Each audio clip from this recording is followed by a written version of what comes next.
Olá, tudo bom? Seja muito bem-vindo ao canal do professor Clayton Ferreira e hoje eu quero te convidar para ler junto comigo um livro de um dos autores mais renomados da atualidade, cujo tema é sobre a sociedade e a compaixão. Será que a biologia tem algo para nos ensinar a esse respeito? Depois da vinheta, eu te conto quem é o cara e qual é o livro.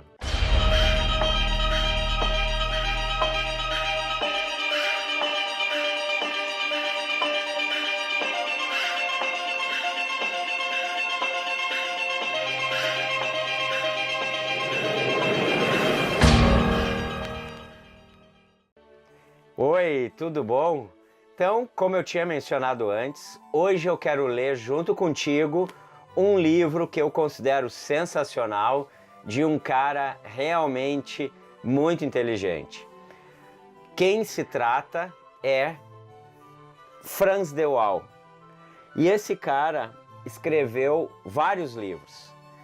Então, o Frans de Waal tem vários livros muito interessantes. Depois, no link aqui embaixo eu vou colocar uma lista de livros, né, que vocês poderão encontrar, por exemplo, na Amazon, para caso queiram adquirir. E eu escolhi para a gente começar essa parte de leitura sobre livros interessantes e que talvez você não tenha a oportunidade de tê-los em mãos para ler ou não tenha o tempo necessário para sentar e ler um bom livro. Então eu resolvi começar com A Era da Empatia.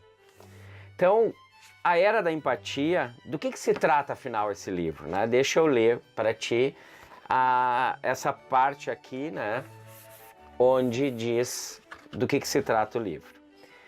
Então, a grande pergunta que ele faz é: pode a biologia nos informar alguma coisa sobre compaixão e solidariedade? A resposta de muitos darwinistas clássicos é um sonoro não. Valores argumentam são produtos de uso exclusivo da sociedade humana. Animais não se reportam com isso. Não se importam com isso. Eles estão no mundo para maximizar sua sobrevivência, geralmente à custa dos outros.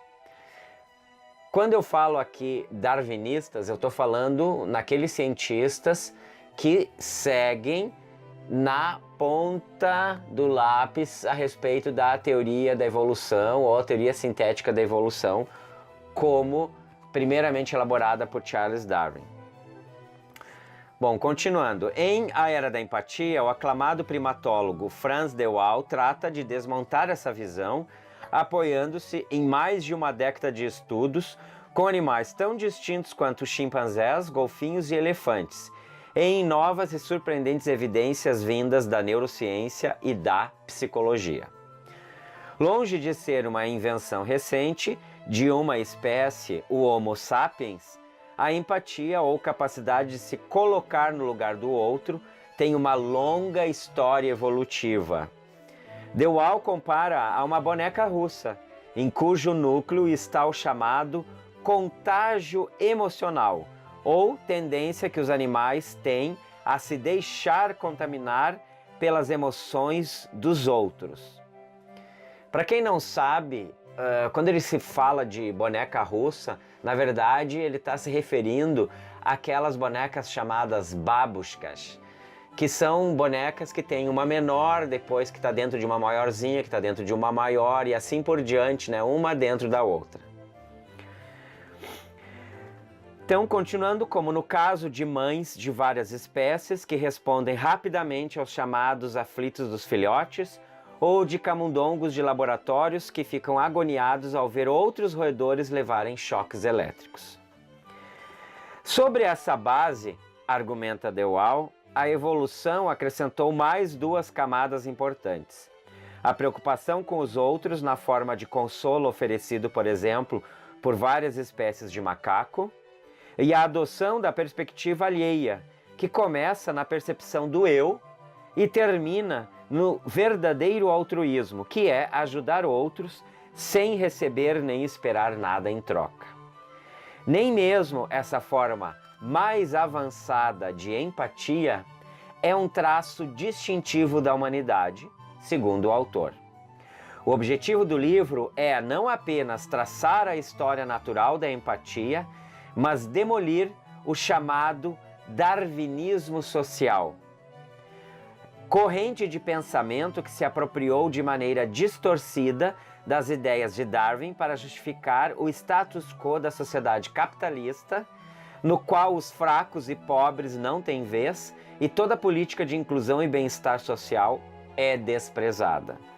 Baseada numa leitura errada da biologia, essa lógica busca uma justificativa para o egoísmo, uma das razões da crise econômica recente. A era da empatia propõe usar a natureza como guia para um mundo mais justo. Bom, quem é Frans de Waal, então? Frans de Waal é professor de psicologia da Universidade Emory e pesquisador do Centro Nacional Yerkes de Pesquisa Columbus, em Atlanta, Estados Unidos. Nascido na Holanda, fundou o campo de estudos sobre resolução de conflitos entre animais. É autor de vários livros, entre os quais Eu, Primata, publicado pela Companhia das Letras. De Waal foi apontado pela revista Time, uma das 100 pessoas mais influentes do mundo em 2007. Então, vamos começar a leitura do livro A Era da Empatia, Lições da Natureza para uma Sociedade Mais Gentil. Então, o que o prefácio nos diz? A empatia está na moda, a ganância ultrapassada. A crise financeira global de 2008, associada à eleição de um novo presidente americano, produziu uma mudança sísmica na sociedade. Muitos a sentiram como se estivessem acordando de um sonho ruim em que seu dinheiro, empregado em arriscadas apostas num grande cassino, fora reduzido a pó, deixando mais rico um pequeno número de felizados que não estavam nem aí para o restante de nós. Esse pesadelo tem suas raízes na Trickle-Down Economics, a economia do fomento direto aos ricos, inaugurada por Reagan Thatcher 25 anos antes, e na certeza reconfortante de que os mercados se autorregulam maravilhosamente bem, algo que ninguém mais acredita. Bom, o que ele está falando aqui dessa crise foi a grande crise do mercado norte-americano, chamada também a crise do subprime, quando as pessoas acabavam se endividando muito, comprando casas, né, e hipotecando elas, e depois elas não tinham mais dinheiro para conseguir pagar a casa, recorriam ao banco, o banco novamente acabava hipotecando aquela casa, e o que aconteceu foi uma bola de neve bom, os bancos também acabaram quebrando, houve um problema seríssimo nos Estados Unidos nessa época. Bom, eu estou fazendo um resumo, claro que tem vídeos maravilhosos sobre isso, tem até filme, né, que abordaram essa questão, mas só para contextualizar do que ele está falando. Então, a política americana parece estar pronta para uma nova era de afirmação da cooperação e da responsabilidade social. A ênfase recai no que mantém uma sociedade unida e a torna um lugar onde vale a pena viver, e não nos ganhos materiais que podemos extrair dela. A empatia é o grande tema da nossa época, como os discursos de Barack Obama deixam transparecer. Dirigindo-se aos estudantes da Northwestern University, em Chicago, ele declarou: "Penso que deveríamos falar mais sobre o nosso déficit de empatia. É só quando almejamos algo maior do que nós mesmos que nos tornamos capazes de realizar nosso verdadeiro potencial." A mensagem de A Era da Empatia é de que a natureza humana tem uma enorme contribuição a oferecer para que esse esforço seja bem-sucedido. É verdade que quase sempre se recorre à biologia para justificar uma sociedade baseada em princípios egoístas. Mas não devemos nos esquecer de que a nossa biologia produz também a liga que mantém as comunidades unidas. Essa liga é o mesmo para nós e para muitas outras espécies de animais. Estar em sintonia, agir coordenadamente e cuidar daqueles que necessitam não são ações exclusivas da nossa espécie. A empatia humana conta com o apoio de uma longa história evolutiva. E é daí que vem o segundo significado de era no título deste livro. Bom, ele vai se referenciar provavelmente a essa questão da crise e outras questões políticas ao longo do livro, porque ele foi publicado em 2009, então isso tudo estava muito recente. Então, começando o capítulo 1, Biologia, Esquerda e Direita. Mas o que é o governo em si, senão a maior de todas as reflexões sobre a natureza humana? James Madison, 1788. Somos nós os responsáveis pela guarda de nossos irmãos? Deveríamos ser? Ou essa função apenas atrapalharia os propósitos pelos quais estamos aqui na Terra? Para produzir e consumir, segundo os economistas. Para sobreviver e nos reproduzir, segundo os biólogos? Que essas duas visões pareçam tão semelhantes não é uma simples coincidência, uma vez que surgiram aproximadamente na mesma época e no mesmo lugar, em meio à Revolução Industrial Inglesa. As duas adotam como princípio a ideia de que a competição é saudável. Pouco tempo antes e ligeiramente mais ao norte, na Escócia, o pensamento era outro. Adam Smith, o pai da economia, compreendia melhor do que ninguém que a luta em defesa de nossos interesses pessoais necessita ser temperada pelo sentimento de solidariedade. Ele defendeu esse ponto de vista em A Teoria dos Sentimentos Morais, um livro muito menos conhecido do que A Riqueza das Nações.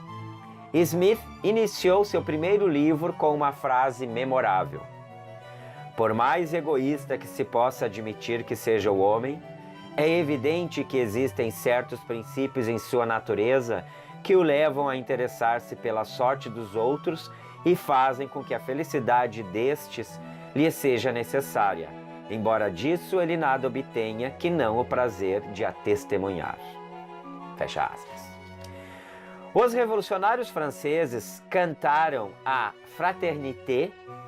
Abraham Lincoln invocou os laços que unem as pessoas e Theodore Roosevelt afirmou com ardor que a solidariedade é o fator mais importante na produção de uma vida política e social saudável. Mas se isso é verdade, então por que esses sentimentos são muitas vezes ridicularizados e chamados, ora essa, de sentimentais? Um exemplo recente disso ocorreu depois que o furacão Katrina atingiu o estado da Louisiana em 2005.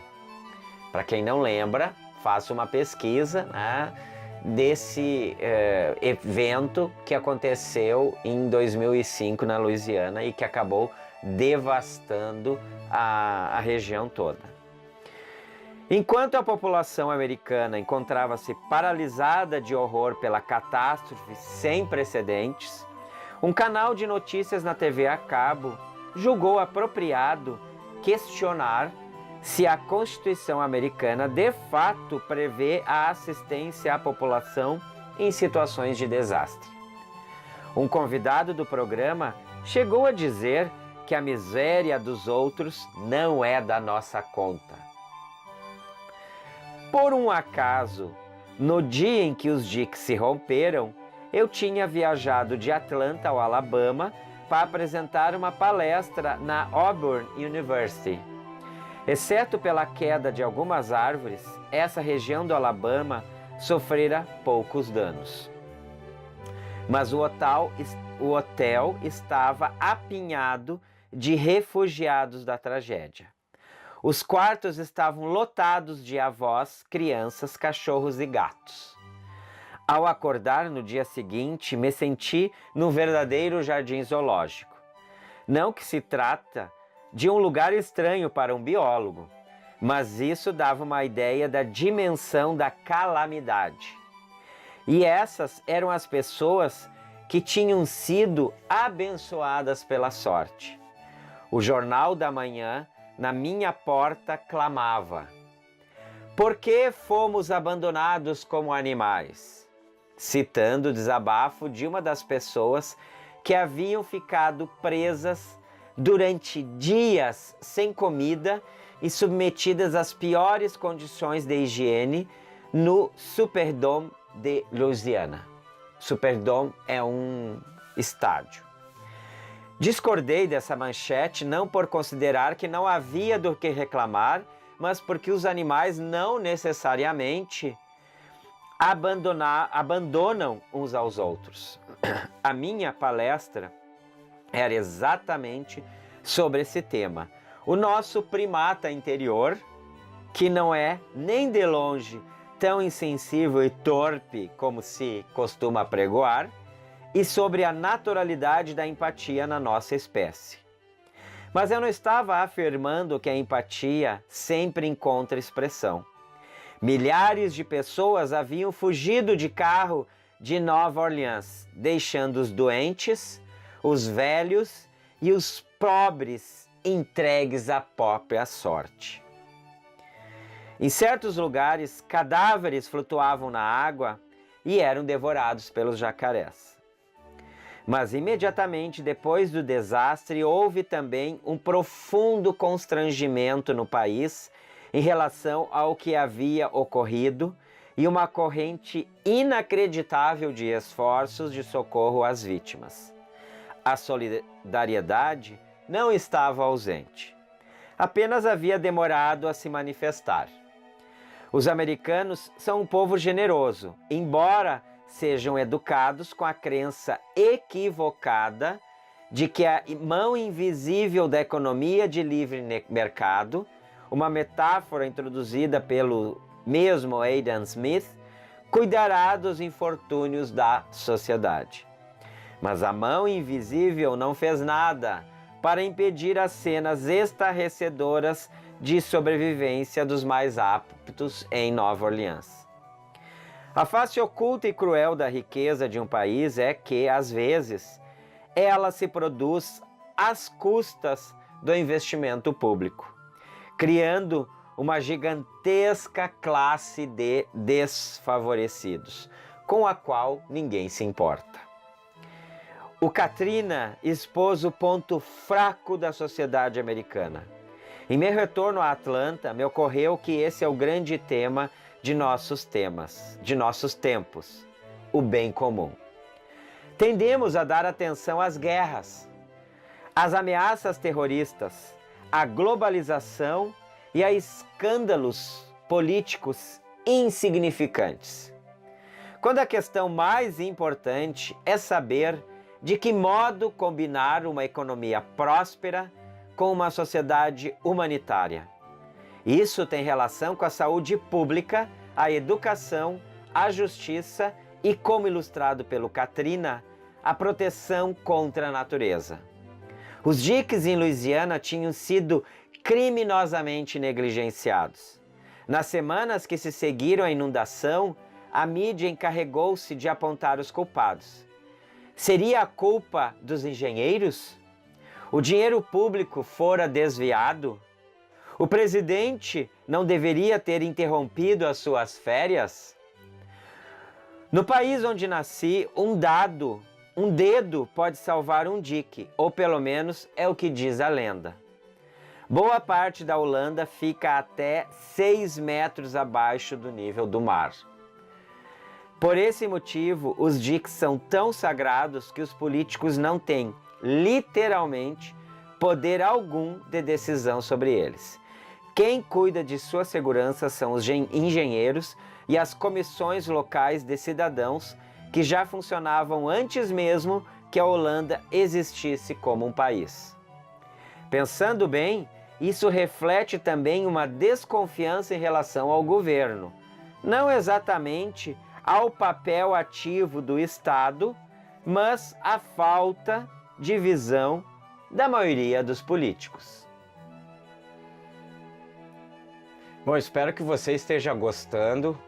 Essa aqui é a primeira parte ainda dentro do capítulo 1, e eu vou continuar a leitura ao longo e publicando vídeos, né, ao longo da semana. Talvez eu publique mais vídeos do que apenas um por semana, para que todos esse material seja disponibilizado o quanto antes.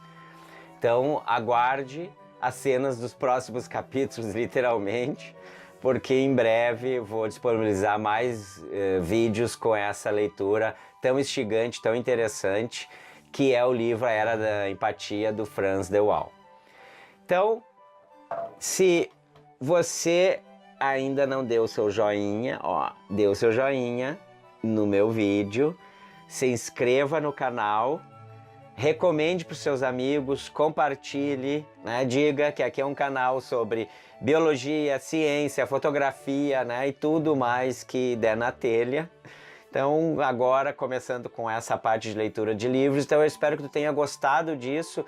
E se tu gostou, por favor, comenta aqui embaixo o que tu tá achando dessa leitura, né? E pode até sugerir outros livros que no futuro, quem sabe, a gente vai lendo, incluindo outros livros nessa playlist de leitura de livros, ok? Então, muito obrigado pela tua presença até agora e um grande abraço.